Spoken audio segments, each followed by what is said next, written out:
This story is called White Clay and the Giant Kangaroos, written by Cecilia Egan and Elizabeth Alger, and published by Gecko Books. What do you predict this text could be about?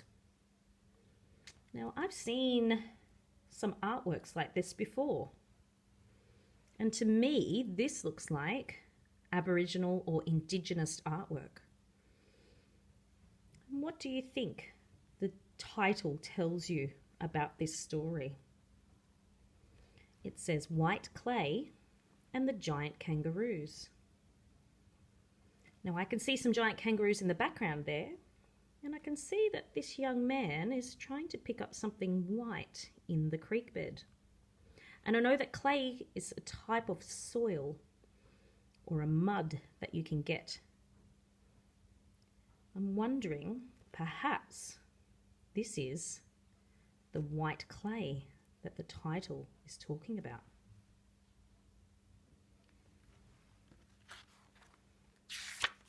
Let's read the story.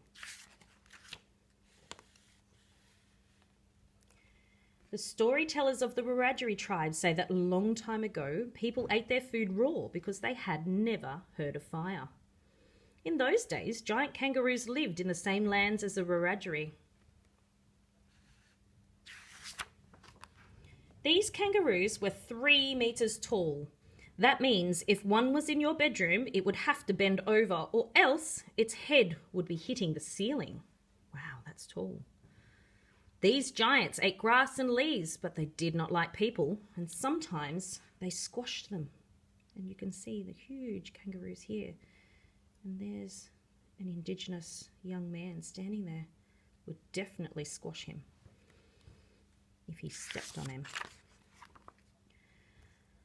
The Wiradjuri people were scared of the giant kangaroos. One member of the tribe, a brave young man named Wirrawa, asked for help from a powerful spirit called Biami. That must be the spirit there. And that must be Wirrawa. First, you must prove your bravery, said Biami. Cover yourself with white clay and do a special corroboree dance. Wirrawa knew that the only white clay to be found was in the place where the giant kangaroos camped, but he agreed. I wonder where or how Wirrawa was going to be able to get some white clay. How do you think Wirrawa would get the clay? I wonder if he has to sneak in and take it while they're not looking.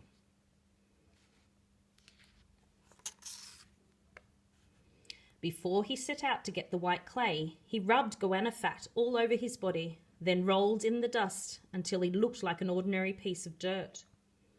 Holding a leafy branch in front of him, he crept towards the kangaroos' camp.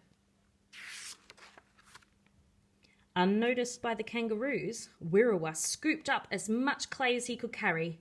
Quickly and quietly, he returned to his own camp. So there he is scooping up some of the white clay, and the kangaroos haven't noticed. The young man painted his body and danced a corroboree high on a rock ledge. Biami was pleased with Wirrawa's bravery. He blessed the white clay, making it sacred.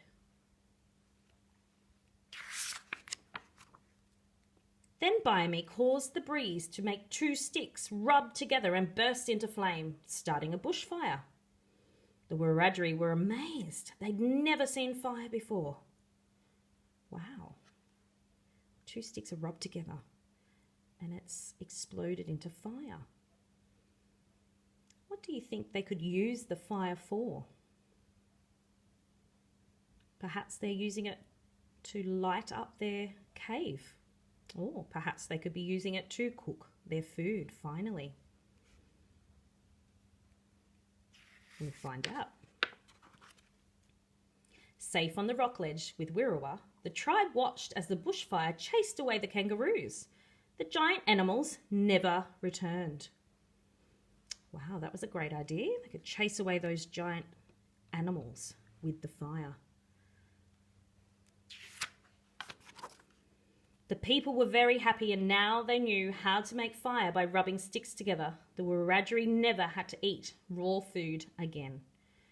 These days, the white clay is still sacred, and the story of brave Wirrawa is still told. And they're cooking their food.